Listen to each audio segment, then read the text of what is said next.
Saya memiliki 3 hotel kecil, hanya bintang 3, di kota kecil seperti Cepu, di Puncak, dan kota Subang. Beberapa waktu yang lalu, di mana dalam kesempatan rapat tahunan, saya berkumpul dengan para GM hotel tersebut. Sebuah kebiasaan saya ketika diskusi bebas adalah bertanya, beri saya $1 million question. $1 million question adalah pertanyaan yang bernilai jutaan dolar. Kalau bisa kita jawab, di setiap bisnis pasti ada yang namanya kendala, atau constraint, atau pain point, bukan? Nah, apa itu pain point? Saya bahas sekilas. Pain point adalah masalah yang kalau kita selesaikan akan mendapatkan nilai juta dolar. Dan untuk menyelesaikan pain point tersebut adalah dengan menemukan jawaban. Jadi bulat kan? Kita bahas pain point di sesi lain. Sekarang tentang $1 million question di dunia hospitality yang akan saya lontarkan kepada para GM tersebut. Ketiganya rupanya punya masalah tersebut sudah di bawah sadar karena mereka bertiga dengan cepat menjawab pertanyaan saya tersebut. Mengalir spontan. Artinya memang sudah ada di bawah sadar mereka lama akan pertanyaan tersebut. Salah satu GM berkata, rasanya yang paling penting adalah bagaimana menjual kamar yang kosong di hari sepi. Kan kita semua tahu kalau hari Jumat, Sabtu, Minggu atau hari libur nasional, hotel tanpa promosi 60-80% bisa terjual penuh. Tapi kalau hari Senin sampai Kamis, sering hanya 20% saja kamar laku dan 80% kosong. Jadi apalagi lokasi kita agak dalam atau agak jauh dari keramaian, udah susah jualan yang 80% kamar tadi. Oke, saya mengangguk dan berkata, ada lagi yang lain? Kemudian satu orang GM melanjutkan perkataannya. Saya ingin ada alat atau aplikasi yang bisa menunjukkan dalam radius 2 km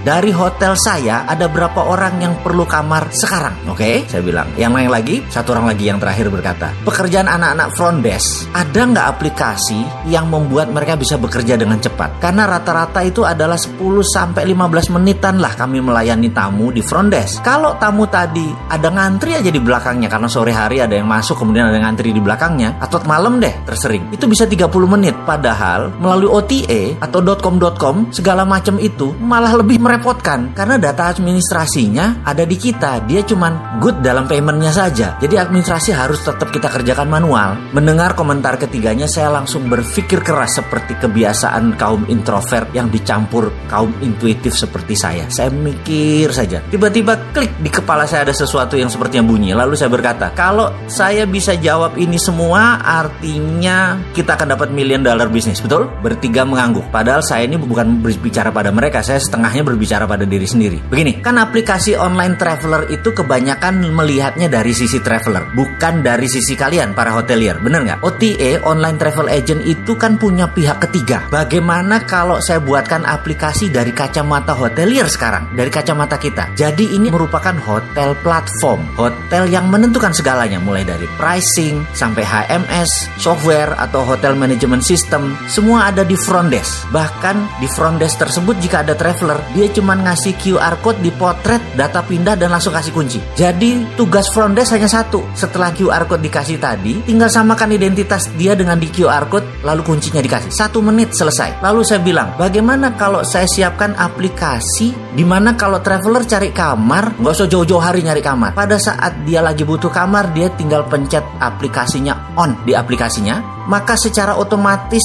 aplikasi itu akan menyebar ke seluruh hotel yang terdekat dalam jarak 2 atau 3 km. Dan semua hotel yang mendapatkan info dari traveler tadi yang sedang cari kamar, hotel lah yang ngebid atau yang menawarkan ke traveler tersebut. Mau nggak 200.000 saya jemput? Mau nggak 200.000 nggak pakai breakfast? Karena kebanyakan kan mereka butuh kamarnya cuma semalam. Karena kita mencari orang-orang yang memang perlu kamar saat ini. Logikanya adalah sama persis ketika kita cari makan melalui GoFood. Anda pencet menu, lalu tersebarlah informasi tadi kepada supir ojek. Lalu para supir ojek itu duluan ngebid ngambil order tersebut. Ini juga sama. Hotel duluan ngebid ke kita. Dengan demikian traveler akan mendapatkan harga terbaik, terdekat, termurah, tercepat. Kamar kosong malam langsung terisi. Traveler dapat harga murah karena masuknya bisa sore dan malam hari, nggak usah 24 jam. Dimana dulu late traveler itu ditembak sama hotel. Jadi sekarang late traveler dapat murah. Kita pun bisa mendapatkan kamar cepat karena saat ini anak-anak muda itu kaum milenial tuh price savvy namanya. Kamarnya maunya 200 ribuan, nginepnya nggak mau mahal tapi HP-nya 15 juta plus bawa kamera lagi. Dengan demikian nginep jadi murah, jadi cepat, dan merubah kebiasaan orang